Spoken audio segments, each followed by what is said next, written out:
ओम श्री परमात्मने नमः। श्री गणेशाय नमः। केनोपनिषद।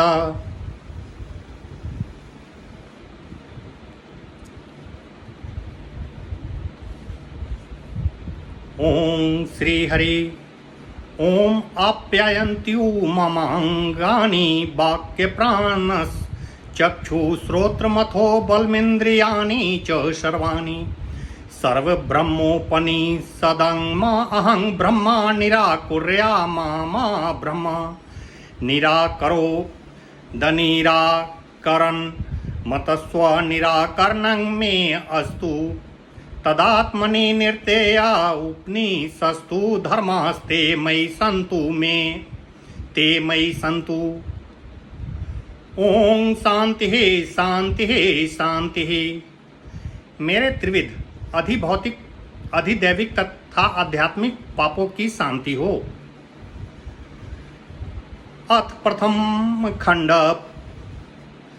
ओं केन सती पतति प्रेषितं मना केन प्राण प्रथमा प्रैति युक्तं केनोसितां वाचमीमां वदन्ति चक्षु श्रोत्रं क उ देवो युनक्ति। शिष्य आचार्य से प्रश्न करता है कि हे आचार्य, यह मन किसकी प्रेरणा से अभिष्ट वस्तुओं की ओर आकर्षित होता है? मुख्य प्राण किससे युक्त होकर चलता रहता है? मनुष्य वाणी को किसकी प्रेरणा से बोलते हैं? और वह कौन सा देवता है जो आंख और कानों को अपने कार्य में लगाता है? अर्थात शिष्य के पूछने का तात्पर्य है कि इंद्रियों को अपने कार्यों में प्रवृत्त करने वाला कौन सा देव है? श्रोत्रस्य श्रोत्रं मनसो मनो यदा वाचो ह वाचं स उ प्राणस्त प्राणं चक्षुषा चक्षुरतिमुच्चयं धीरां प्रेत्यास्मालोकां दमृतां भवन्ति। आचार्य ने उत्तर दिया, हे शिष्य, सारी इंद्रियों को प्रेरणा देने वाला परमात्मा है। वह कानों का कान है, मन का मन है, निश्चय ही वाणी का वाणी है। वह प्राण का प्राण है, आंखों की आंख है। धीर पुरुष ऐसा जानकर इस लोक से मरकर अमृत अर्थात मुक्त हो जाते हैं। और अब उस ब्रह्म का वर्णन करते हुए कहते हैं, न तत्र चक्षुर गच्छति न बा गच्छति नो मन न विद्भो न बीजा निमो यथै तदनु शिष्यांतय देव तति द्विदीता दत्थो अभिदीता दधि इति सुश्रुमा पूर्वेशां एनस्तद्धा च चरिते। वहाँ उस ब्रह्म का न आंखें पहुँचती है, न वाणी पहुँचती है, न मन पहुँचता है। अतः जिस प्रकार उसका इस ब्रह्म का उपदेश करना चाहिए वह न हम जानते हैं, न ही यह समझते हैं कि इस दशा में किस प्रकार कोई इसका उपदेश करे, क्योंकि वह ब्रह्म जानने योग्य विषय से भिन्न है तथा अज्ञात से भी परे है। ऐसा हमने अपने पूर्वजों से सुना है। यद्वा च अनभयुदितं येन बागभयुधते तदेव ब्रह्म त्वं विदधि नेदं यदीदमुपासते। जो ब्रह्म वाणी द्वारा प्रकाशित नहीं हो सकता, अपितु जिसकी शक्ति से वाणी बोलती है, उसी को तुम्हें ब्रह्म समझना चाहिए। तर्क द्वारा जिसे सिद्ध किया जाता है अथवा जिसकी उपासना की जाती है वह ब्रह्म नहीं है, क्योंकि तर्क की शक्ति तो चक्षु और बुद्धि तक ही सीमित है। जो वस्तु बुद्धि की समझ से भी परे है वहाँ तर्क क्या करेगा? वाणी प्रत्येक दृश्य और परिच्छिन्न वस्तु का वर्णन कर सकती है, परंतु ब्रह्म न परिच्छिन्न है न साकार है, फिर वाणी किसका दर्शन करे? इसलिए ब्रह्म वही है जिसने वाणी की रचना की है, किंतु वाणी उसे कह नहीं सकती। क्या मन से उसका मनन नहीं किया जा सकता? उत्तर है नहीं। यन मनसा न मनुतेय नाहुर्मनो मतता मतमं तदेव ब्रह्म त्वं विदिधि नेदं यदीदमुपासते। जो ब्रह्म मन से मनन नहीं करता और न जिसको मन से जाना जा सकता है, किंतु जिसकी शक्ति से मन मनन करता है, तुम उसी को ब्रह्म समझो। जो समझते हैं कि मन की कल्पना से हमने उस भ्रमपूर्ण ज्ञान प्राप्त कर लिया है, सो वह भ्रम नहीं है, क्योंकि परिमित मन अपरिमित और अनंत गुणों वाले ब्रह्म का ज्ञान कैसे प्राप्त कर सकता है।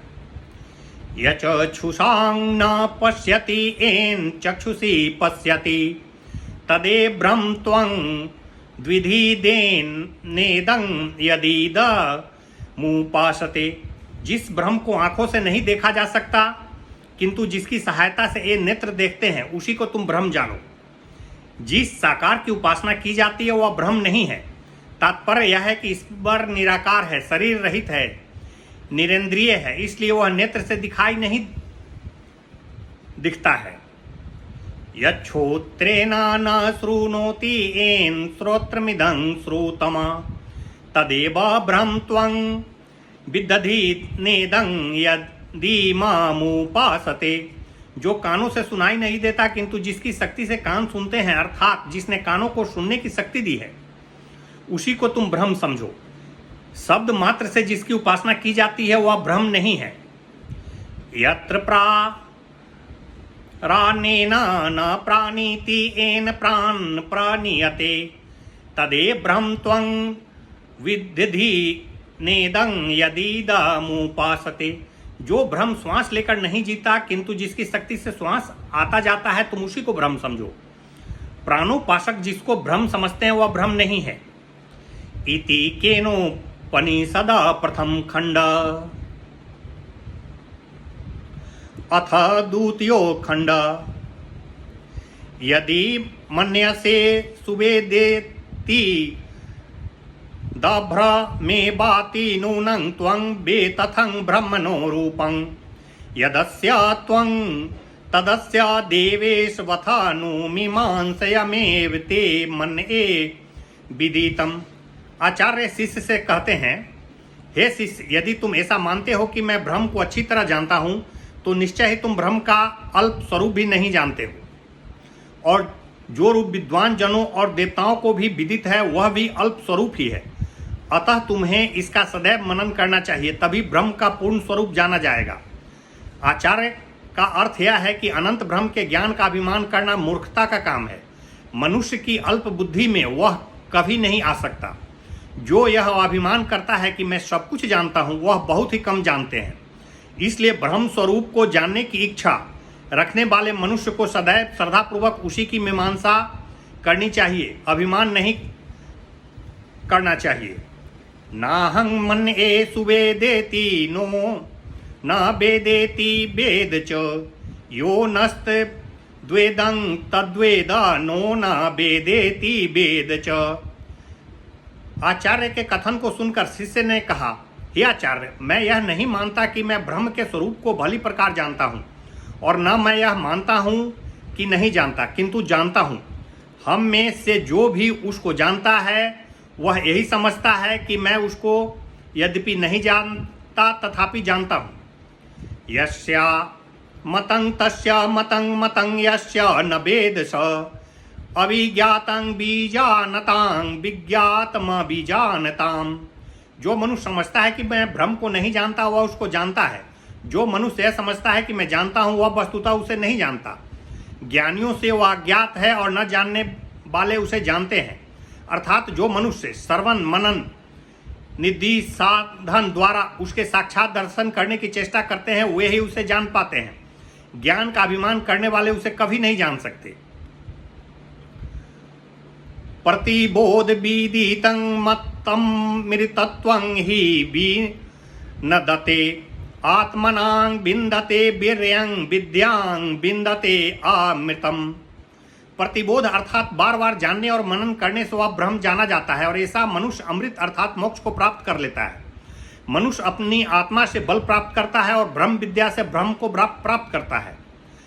यह चेद वेदी दथ सत्यमस्ति न चेदिहावे दिन महति विनिष्ट भूतेषु भूतेषु विचित्य धीरां प्रेत्यास्मा लोकादमृतां भवन्ति। यदि इसी जन्म में ब्रह्म को जान लिया तो सत्य अर्थात जीवन सफल हो गया, यदि न जाना तो बड़े भारी हानि धीर पुरुष संसार के प्रत्येक कण में प्रभु की सत्ता को देखकर इस लोक से मरने के अनंतर अक्षय सुख अमृत को प्राप्त होते हैं। इति केनोपनिषद द्वितीय खंड अथ तृतीय खंड ब्रह्म वेदेभ्यो बीजिज्ञे एतस्यः ब्रह्मणो बीजे देवा अमह्यन्त। निश्चय ही ब्रह्म ने देवताओं के लिए विजय प्राप्त की। उस ब्रह्म की विजय में देवता महिमा युक्त हुए, अर्थात देवताओं को गौरव प्राप्त हुआ। त एक क्षंतास्माक में बायं बीज्यो अस्माक में बायं महिमेति तद्वेषांग बीजक्षोतेभ्यो हा प्रादुर्बभूवं तन्ना वय जानता किमिदं यक्षमिति। उन देवों ने यह विचार किया कि यह विजय हमारी ही तथा यह विजय केवल हमारी ही महिमा से प्राप्त हुई है। वह ब्रह्म इन देवों के अभिमान को जान गया और तब वह इन पर यक्ष रूप में प्रकट हुआ, परंतु देवता उसे न जान पाए कि यह यक्ष अर्थात पूजनीय कौन है। अर्थात परमात्मा ने अग्नि, वायु, जल, पृथ्वी, आकाश पंचभूतों से सृष्टि की रचना कर अग्नि आदि देवों में शक्ति स्थापित की, परंतु देवों ने समझा कि यह जगत की रचना हमारी ही महिमा है, हमसे भिन्न कोई अन्य ईश्वर नहीं है। तब ब्रह्म स्वयं यक्ष रूप में देवताओं के समक्ष प्रकट हुए, परंतु देवता उनको पहचान नहीं पाए। ते अग्निमब्रुवजात देव एत द्विजानिहि किमिदं यक्षमिति तथेति। उन देवताओं ने अग्नि से कहा, हे जात देव, यह पता करो कि यह यक्ष कौन है। अग्नि ने कहा, बहुत अच्छा। तदभ्य द्रवक्त म भया बदल को असीत यग्रीवर्ता अहम अस्मित्य ब्रवीजात देवा वा अहमस्मिति। तब दौड़कर अग्नि यक्ष रूपी ब्रह्मा के पास पहुंचे। यक्ष ने अग्नि से पूछा कि तुम कौन हो। वह बोला, मैं अग्नि हूं, मैं निश्चय ही जात देवा हूं। तस्मी अस्वईकी वीर्यामित्यपीदं सर्व दहेयं यदीदं पृथ्वी बयामिति। यक्ष ने पूछा, अच्छा तुम में क्या शक्ति है। अग्नि ने कहा कि पृथ्वी की संपूर्ण चीजों को मैं जला सकता हूं, मेरे अंदर यह शक्ति है। तदूप प्रेयायं सर्वजवे न तन्नं ससाक दग्धु सतत एवानि बवृते न तदस्कं विज्ञान्तु यतेतद्धक्षमिति। ऐसा समझकर यक्ष ने अग्निदेव के सामने एक तिनका रखा और कहा कि इसे जला। अग्निदेव पूरे वेग से उसके पास गए, परंतु अपनी सारी शक्ति लगाकर भी उसको न जला सके और वहीं से लौटकर देवताओं के समक्ष बोले कि मैं इसको न जान सका कि यह यक्ष कौन है। अथ वायुमब्रुवायते तद्विजानिहि किमेतक्षमति तथेति। देवता तब वायुदेव से बोले कि हे वायु, तुम जाकर देखो कि यह यक्ष कौन है। वायु ने कहा, बहुत अच्छा। तदभ्यद्रवक्तमभ्यवदत्को असिति वायुर्वा अहस्मि तया ब्रवीनामातरिस्वात् वा अहमस्मिति। वायुदेव दौड़कर यक्ष रूपी ब्रह्म के पास पहुंचे। यक्ष ने उससे पूछा कि तू कौन है। उसने कहा, मैं वायु हूं, मैं निश्चय मातृस्रवा ही हूं। तस्मिस्य वै किं वीर्यामित्यापिदं सर्वमा दयं यदीदं पृथ्वी व्यामिति। यक्ष ने पूछा, अच्छा तुम में क्या शक्ति है। वायुदेव ने कहा, जो कुछ पृथ्वी पर है मैं सबको उड़ा सकता हूं, मुझ में यह शक्ति है। तस्मै तृणं निदाधा वेत दादत्तस्वेति तदुप प्रेरयाय सर्वजवेन तन्नं ससाकादातु सतत एव निवृते नैतदशकं विज्ञातु यदेतद्धक्षिमिति। यक्ष ने उनके आगे वही एक तिनका रखा और कहा कि इसको उड़ा कर दिखाओ। वायुदेव अपने पूरे वेग से उसके तिनके के पास पहुंचे, परंतु उस तिनके को उड़ा नहीं सके। तब वो वहीं से लौट पड़े और देवताओं से बोले, मैं इसको नहीं जान सका जो यह यक्ष कौन है।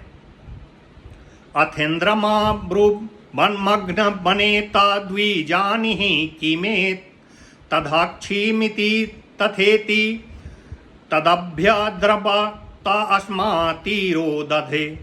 समस्त देवताओं ने तब इंद्र से प्रार्थना की, हे मेघवन देखो तो सही यह यक्ष कौन है। इंद्र ने कहा बहुत अच्छा। वह दौड़कर उस यक्ष रूपी ब्रह्म के पास गए, परंतु वह इंद्र के सामने से अंतर ध्यान हो गए। स तस्मिने बाकाशे स्त्रियामा जगाम बसु शोभामाना मुमां हेमवती ताहो वाचं किमे तथा क्षीमिति। वह इंद्र उसी आकाश में अति शोभा वाली सुवर्ण से भूषिता उमा नामक पार्वती रूपनी ब्रह्म विद्या स्त्री से मिले और उसे पूछा यह यक्ष कौन है। आशय यह है कि स्थूल इंद्रियां कभी ब्रह्म को प्राप्त कर ही नहीं सकती, किंतु आत्मा भी बिना शुद्ध बुद्धि की सहायता के उस अविनाशी प्रभु को प्राप्त नहीं कर सकती। इससे यह भी विदित होता है कि तत्वों में ध्यान अग्नि और वायु तत्व भी उसी परमपिता ब्रह्म रूप परमात्मा के सामर्थ्य से शक्ति प्राप्त करते हैं, अन्यथा स्वयं इनमें एक तिनके को जलाने और उड़ाने का सामर्थ्य नहीं है। इति केनोपनिषद तृतीयो खंड। अथ चतुर्थ खंड। सा भ्रमेति होवाच ब्रह्मणो वा एत द्विजये महीय द्वमिति ततो है विदाज चकार भ्रमेति। वह ब्रह्म विद्या देवी उमा इंद्र से बोली, यह ब्रह्म है और ब्रह्म की इस विजय में ही तुम महिमा युक्त बने हो, अर्थात देवताओं ने केवल उन्हीं की शक्ति से महिमा प्राप्त की है। उमा के इस कथन से ही इंद्र ने जाना कि यही ब्रह्म है। तस्माद वा एते देवा अतीतरा मिबान्यान् देवान्याद गृणीर्वायुरिन्द्रस्ते हयेन नेदिष्टं परसुस्ते हिरयेनत् प्रथमो विदांज चकार भ्रमेति। अग्निदेव, वायुदेव तथा इंद्रदेव समस्त देवताओं ने अग्रगण्य हैं, क्योंकि इन देवताओं ने ही सर्वप्रथम ब्रह्म का सामीप्यस्थ प्राप्त किया है था और उन्होंने ही सबसे पहले यह ब्रह्म है ऐसा जाना था। यहाँ उपनिषद से दो पक्ष प्रकट किए गए हैं, एक आध्यात्मिक और दूसरा अधिभौतिक। आध्यात्मिक पक्ष में तो इंद्रियें और आत्मा का ग्रहण होता है और अधिदैवत में अग्नि, वायु और सूर्य का ग्रहण होता है। आशय यह है कि आंखों से भगवान की विभूति देखकर और कानों से सुनकर ही आत्मा को भगवान का ज्ञान होता है। इसी तरह नास्तिक जन भी अग्नि, वायु और सूर्य के सामर्थ्य को देखकर ही परमात्मा के अस्तित्व का ज्ञान प्राप्त करते हैं। यही तत्व देव नाम से ग्रहण किए जाते हैं। तस्माद्वा इंद्रो अतीत रामी बान्यान देवानस हयेन नेदिष्टं परस हयेनत् प्रथमो विदाचकारं भ्रमेति। इसलिए समस्त देवताओं में इंद्र ही सबसे बढ़कर हैं, क्योंकि उन्हीं ने ब्रह्मा का सामीप्यस्थ प्राप्त कर सर्वप्रथम ब्रह्म विद्या रूपी उमा से ब्रह्म के विषय में जाना। आध्यात्मिक पक्ष में इंद्रियों में आत्मा ही सबसे बड़ा देव है, क्योंकि इसी ने बुद्धि के द्वारा सबसे पहले ब्रह्म स्वरूप का साक्षात्कार किया। अधिदैवत पक्ष में सूर्य ही सब भौतिक देवों में बड़ा देव है, क्योंकि मनुष्य की सारी बुद्धि उसको न जानकर अंत में यही विचार करती है कि इसका रचयिता अवश्य कोई अनंत शक्तिमय प्रभु है। तस् एषं आदेशो यदेतद्विद्वयूतो वयदायूतदाय इतिनं नयामि शीस दाय इत्याधिदैवतम्। देवों में ब्रह्मा का चिन्ह ऐसा ही चमकता है जैसे बिजली का चमकना और आंखों का झपकना है, अर्थात जैसे बिजली या आंख बहुत कम समय के लिए चमकती है या झपकती है, उसी प्रकार इंद्रियां भी ब्रह्म का साक्षात्कार बहुत कम कर सकती है। ब्रह्म का ज्ञान तो केवल सूक्ष्म बुद्धि द्वारा ही प्राप्त हो सकता है। यही अधिदैवक पक्ष है। अध्यात्मं अधेतदग्नक्षतीव च मनो अनेनं चैतदुपस्मरत्यभीक्षणे संकल्प। अध्यात्म पक्ष यह है कि यह मन जो चलता हुआ सा कहा जाता है वही ब्रह्म है, इसलिए मन से बार बार लगातार उसी ब्रह्म का स्मरण करना चाहिए, उसी का संकल्प करना चाहिए। तद्वनं नाम तद्वनामित्युपासित्वं सायात् एतदेवं वेदाभिहैनं सर्वाणि भूतानि संबाछन्ति। निश्चय ही ब्रह्म भजनीय है, इसलिए सेव इन ब्रह्म की ही उपासना करनी चाहिए। जो मनुष्य ब्रह्म को इस प्रकार जानकर उसकी आराधना करता है, उसको सभी प्राणी चाहते हैं और प्यार करते हैं। उपनिषदं भो ब्रूहीत्युक्तांत उपनिषद्वा हमी बावत उपनिषदा मा ब्रूमेति। आचार्य कहते हैं कि हे शिष्य, तुमने जो उपनिषद पूछी थी सो हमने उपनिषद कह दिया। अब हम तुम्हें ब्रह्म संबंधी उपनिषद का व्याख्यान करेंगे। उपनिषद का अर्थ है जिससे ब्रह्म की समीपता प्राप्त हो। तस्य तपोदम कर्मेति प्रतिष्ठांग वेदा सर्वांगी सत्यमात्यामनं। ब्रह्म की समीपता प्राप्त करने के लिए सहनशीलता, इंद्रियों का संयम, मन का वशीकरण, वैदिक कर्मानुष्ठान, यही उसकी प्रतिष्ठा है। वेद उसके सारे अंग है और सत्य उसका स्थान है। यो वा एतामेवं वेदापहत्य पापमानाम मन्ते स्वर्गे लोके जये प्रतिष्ठति। जो मनुष्य निश्चय पूर्वक इस ब्रह्म विद्या को इस प्रकार जानता है, वह पाप को दूर करके चिरकाल तक स्वर्गलोक में प्रतिष्ठित होता है। अर्थात चिरकाल तक ब्रह्म आनंद का उपभोग करता है। यही सर्वश्रेष्ठ स्वर्गलोक है। इति केनोपनिषद चतुर्थ खंड। शांति पाठ। ओम आप्यायन्तु ममांगिनी वाक्या प्राण चक्षु श्रोत्र मथो बलमिन्द्रियाणि च सर्वाणि सर्व ब्रह्मोपनिषदा मा अहं ब्रह्मा निराकुर्यां मा ब्रह्मा निराकरोदरि निराकरणमसत्वा निराकरणं मे अस्तु। तदात्मनि निरतया उपनिषस्तु धर्मास्ते मयि सन्तु ते मयि सन्तु। मेरे सभी अंग पुष्ट हो तथा मेरे वाक्य प्राण चक्षु श्रोत्र बल तथा संपूर्ण इंद्रियां पुष्ट हो। यह सब उपनिषद द्वैध ब्रह्म है। मैं ब्रह्म का निराकरण न करूं तथा ब्रह्म मेरा निराकरण न करे, अर्थात मैं ब्रह्म से विमुख न हो और ब्रह्म मेरा परित्याग न करे। इस प्रकार हमारा परस्पर अनिराकरण हो। उपनिषदों में जो धर्म है वह आत्मज्ञान में लगे हुए मुझ में स्थापित हो। ओम शांति शांति शांति। इति केनोपनिषद समाप्त। ओम श्री हरि ओम।